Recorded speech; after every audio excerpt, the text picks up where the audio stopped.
Саламатсызбы? Сиз энергияңызды эмнеге коротосуз? Ушул жөнүндө ойлонуп көрдүңүз беле?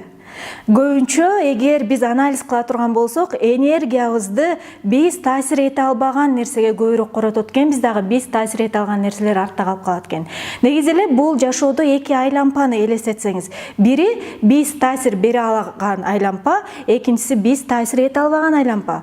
Биз көп учурда ошо сырткы биз таасир эте албаган айлампада айланып жүрө берип, энергиябыздын баарын ошол жака коротуп салат экенбиз дагы, таасир берүүчү катмарлар же болбосо сфералар сыртта калып калат экен. Мисалы, биз эмнеге таасир бере албайбыз?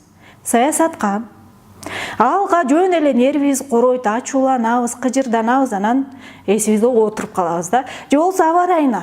Турганда эле аба ырайына күңкүлдөп, ысык, муздак дей берсек, демек биздин энергиябыз ошого кетип калат экен. Негизи эле өзүңүз санап көрсөңүз, сиз жашооңузда эмнеге таасир эте аласыз?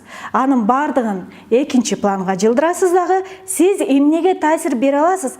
Биринчи планга, башкача айтканда, алдыңызга коесуз дагы, бүгүнкү күндөн баштап келиңиз. Сиз таасир бере ала турган нерселерге тиешелүү максаттарды, пландарды коесуз. Ийгилик сизге.